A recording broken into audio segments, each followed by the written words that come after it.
Hi and welcome to this week's Wu Wei Wisdom life lesson teaching. It's great to be back with you all. Now, do you believe that you have to earn love from other people, or that somehow you have to prove yourself in order to be worthy of love?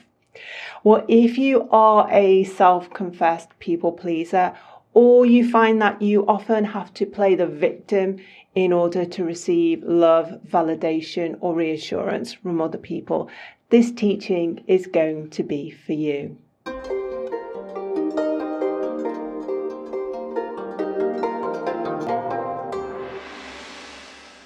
Okay, David, so this idea that we have to earn love, get love, manipulate love from other people, how common is it amongst your clients? I think it's very common, Alex. I think it really goes to the heart of our teaching, because this goes to the question of what we call Shen. Shen for me is your innate, inherent value and worth. And I think that most people believe that that is something like a commodity, something that's given to you. And so love, attention, is the manifestation of giving you that validation and approval. It normally comes from childhood. It normally comes from when we receive a parenting technique that a parent has taught us that if we are a good boy or a good girl, then we will receive this commodity of love. And if we're not such a good boy or a good girl, it will be held back or withdrawn. And I think it's a very important subject for us to discuss, because there's some very important life lessons in this teaching. And so, David, I guess, I think most children are brought up because it's a means of, a frazzled, frantic parent. They use that kind of push-pull technique, that almost like love-reward system in order to manage and parent a child in an efficient way. But very few of us are consistently sat down and taught that you have value, you have worth, you don't need to do anything special, you don't need to behave yourself in a certain way in order for you to be a good boy or a good girl. We're just not taught that, are we? And so this idea of the carrot and the stick, that a parent will give smiles and approval and hugs when the child has done well, and withhold it when the child hasn't done well. Unfortunately, the child misinterprets that as having to look externally for the commodity of love. So we're not taught as children that love is a description of an emotional feeling. That's all it is. No one can give you that emotional feeling. I know a lot of people, even my clients, have great difficulty about this. So I'm going to go to the worst case scenario to test you. If you're a parent and you love your child, you can't give them that love. You can demonstrate that you love them by how you treat them, how you deal with them, how you respond to them, how you look after them. You're demonstrating the emotional feeling that you're creating. But you can't put that love into a bottle and then let them drink it. And I think this fundamental teaching of what love is and how we receive it is the base of this life lesson. Because a child gets this idea of love and their value and worth, Shen, completely confused. And so if for whatever reason the parent doesn't or can't give the emotion of love, can't demonstrate and show the emotion of love, the child then says, it must be me. There's something wrong with me. I'm not good enough. I can't cope.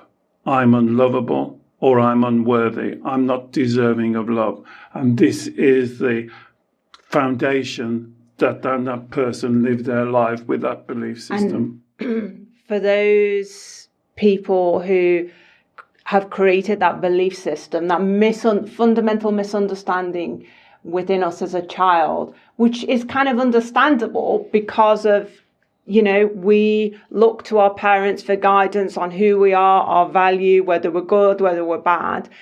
But as adults, we bring that belief system into adulthood, and we then become people pleasers, trying to earn love, trying to do the right thing by people in order to get good feedback, to get praise, to get validation, to get strokes, to get attention, to get affection. Or we play the victim in some way, the emotional victim, in order to get attention, in order to get comfort, in order to get reassurance, all because we don't realize we have innate value. We have this innate shen within ourselves.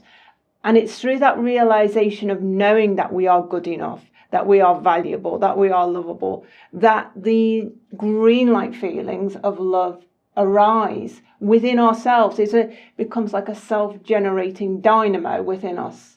It's very important, this, Alex. I can't emphasize. I can show you where it normally demonstrates with my clients is when they say, how do you love yourself? How do I love myself, David? How do I respect and honor myself? And I say, well, do you love your child? Of course I love my child. I'll do anything for my child. I get tremendous warm feelings of love and compassion and kindness towards my child, but I can't do it for me. And here's a fundamental mistake. It's only an emotional feeling. There's a reason why you're not doing it for you. And as you've just described, it's because you believe that other people have to do it for you. Something has to come externally into you. So you believe you're giving it externally to your child, like a kind of, it floats around the air and enters your child's body. And you're always looking for someone to do it for you. And the truth is, they can't. It can't happen. Love is a description of an emotional feeling, a wonderful feeling, a feeling that makes us human beings, a feeling that's so important for us as how we nurture and how we respect ourselves. But if you're not creating that for you, how can somebody put that emotion into your body? And so, as you said, this is a really fundamental misunderstanding about Shen, your innate value and worth. And if you believe, without a shadow of a doubt, that you are worthy, you have innate value, then it is quite normal and a follow-on and a reaction to create that wonderful feeling of love for yourself. And then, like a ripple effect, it ripples out to other people. And so you create a very powerful effect in your life and those people around you. And I think, David, one of the issues here, though, in reality is, so I understand what you're saying is we create this artificial love generation earning system whereby we look to other people for love. Now, the problem is we're kind of partially successful in that if we work hard enough, if we're good enough, if we behave enough, if we people please enough, if we play the victim enough, we do get what we believe is the validation, reassurance, comfort, soothing from other people. But it's like a bottomless well. It's never enough. So we do momentarily, when we get the validation, experience ease, comfort, joy, warmth, happiness. So in a way, it reassures our ego, our inner child, that this system does work. If I work hard enough to earn this, it does work. I get it. But then it's like a drug. Then it stops. And so I've got to work harder and harder. But the very fact that we do somehow manage to manipulate enough people or someone important, whether it's our partner, a family member, a friend, to give us that little bit, it keeps us almost stuck in this faulty system. But you've described the faulty system perfectly there, Alex, because just imagine, let's say at work, your boss comes up to you and puts their hand on your shoulder and says, "You're doing a wonderful job. Aren't you good?" Who's creating that feeling? They're not creating the feeling. They're not putting a feeling as into your body. If your partner says to you, "Wow, you look so beautiful. You are gorgeous. Oh, I'm so happy with you." They're not giving you a feeling. This is why it's so important. Remember the basic core teaching. You are the creator of your emotions. You are not the victim of them. So somebody comes and pays you a compliment, as you quite rightly said, a stroke.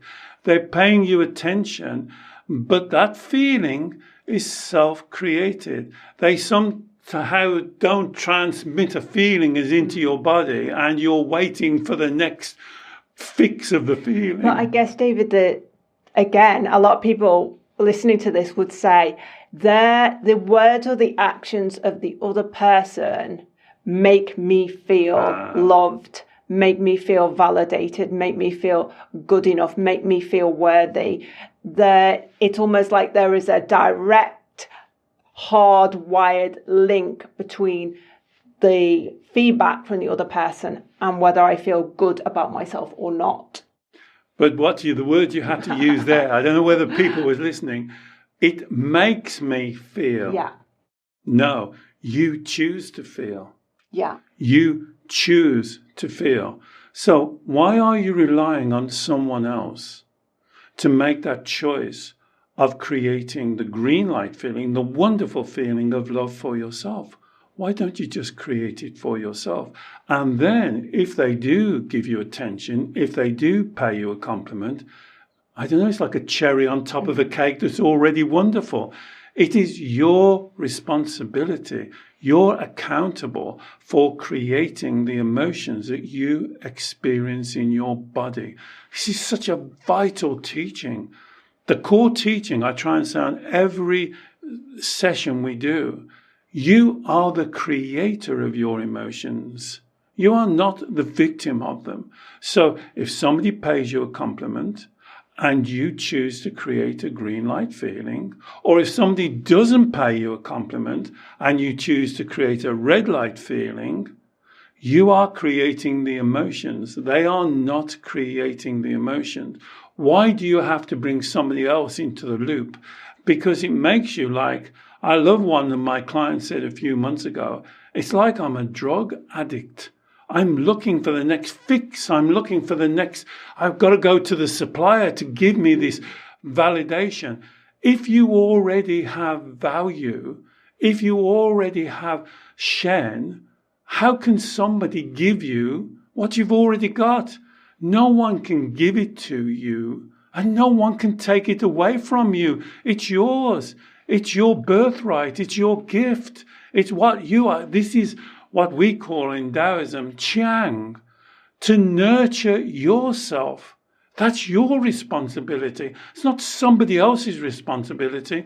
As Alex has mentioned a couple of times, it's not, why would you waste your time manipulating other people to give you approval and validation when you've already got it?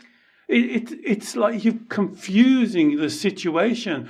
The teaching is very simple. Either as you're listening to this now, take a breath, and do you believe that you have innate value and worth? Do you believe that that had to be given to you? So as I've said many times in the teachings, when you were born, when any child is born, and they're still connected to the umbilical cord of their mother, does the midwife hold them up in the delivery room and say, quick, can somebody give this child some value and worth? No, we already have it. You are that child. This is a misunderstanding in your belief system, as we explained earlier in the teaching, that came from your parenting, that you have from your parenting. It's probably because your parents also believe it. They didn't do it to trick you or to fool you. You are divine. You are amazing. I believe you are awesome. You have this innate value and worth. Do you believe it? That's the key. Not whether other people believe it. Do you believe it? And I think, David, that if we start practicing this system of self-referral, so rather than waiting for someone or something else to act positively towards us or say something nice about us or affirming about us, if we can start to act positively or reassuring for ourselves or talk nicely to ourselves in our self-talk in a reassuring, encouraging, positive manner, that puts us much more in control of our emotional well-being, our inner state, our inner balance. When we look to others, we are losing control. It's a completely disempowering system. And also, it's this manipulation. And the problem is then, it means our relationships are not as authentic as they could be. They're based on a manipulation. They're based on they're the supplier, I'm the needy one. And it creates imbalanced relationships. That's right. So two things. Why what you just said sounds very easy and very straightforward. Okay. And I'll give you the two resistance that I get. Number one, it's selfish. Have you ever said that? It's selfish to love yourself. You should love others first. You should put others in front of you. You should please them. You should sacrifice yourself. That's the number one thing that I always get. This to me is a total misunderstanding. Why should you, we call it the umbrella teaching. It's like the rain, the love, the universal energy is flowing down and you put up an umbrella so you don't get any, so you send it on to other people, so they send it to you. You create another step in the chain. When you have a direct connection to the oneness of the universe, this is why it's a spiritual teaching. At the heart of the Wu Wei Wisdom model is a spiritual teaching. You are one with the universe. There is no superior or inferior. Someone hasn't got more worth and value than you and can give you their reserves. You are at one. And the second one that I get, David, it doesn't feel as good when I do it to myself. I create a more wonderful feeling when somebody looks into me, when my boss says, aren't you good? Didn't you do a good job? David, that inspires me to create a more powerful feeling. But you see, you're just talking about a feeling. Why don't you really focus on creating that wonderful, amazing, powerful feeling for yourself all of the time? You are amazing, awesome. Why don't you do that for yourself? Why don't you nurture yourself? Here's the teaching of Chiang. Nurture yourself. The energy flows through you first and then out into the universe. Being selfish would mean the energy flows through you and you block it. You don't let it flow out. I'm saying the opposite. The more you connect to the source, the more you let the energy flow through you and out, the more you get. The law of attraction. Here's the teaching in Taoism. It's called Yi Dao, Qi Dao. You let it flow through you. At the end of all my meditations, if you listen, I always say, Yi Dao, Qi Dao. If you have the intention for yourself, the way of your intention, the Qi flows through you and out. And everybody benefits. Everybody in the universe. Because you are a Qi machine. You are awesome. But it has to come through you first. That is the flow of the universe. And when you start to put other people in front of you, because that's what you do when you people please, you're putting others in front of you, you're making them superior, you're making yourself inferior, a victim, trying to catch up, trying to please them, worried about what they're thinking and saying, you're creating an imbalance. And that will always create a red light feeling. So instead of creating the green light feeling of love, what you're actually doing is creating the red light feeling of anxiousness, stress, tension, worry, fretting, worrying about what they're thinking, trying to please them, trying to second guess them. And this becomes your life. And this takes you farther and farther away from Wu Wei. balance and harmony. Thank you, David. And if you're interested in this topic, we have a whole playlist on love and relationships, which includes several teachings on the principles of self-love. So I will put a link to that in the show notes. And also we have some long form meditations, some self-love and love meditations that David's done. And I'll put links to those as well. If you're particularly interested in the Taoist teaching of Chang and how to apply that to everyday life, we have a long form MP3 download available in our website shop. So do check out the show notes as well for that. I really hope you have enjoyed this teaching. Please do let us know and maybe share it with someone else who you think would also benefit. David works every week with clients all over the world on this topic by Zoom video call. If you'd like to learn more about David's one-to-one consultations, please check out the show notes. And finally, please don't forget to subscribe to our YouTube channel. We produce new teachings every week and midweek shorts as well. So do join us, and we look forward to seeing you again very soon. Bye-bye.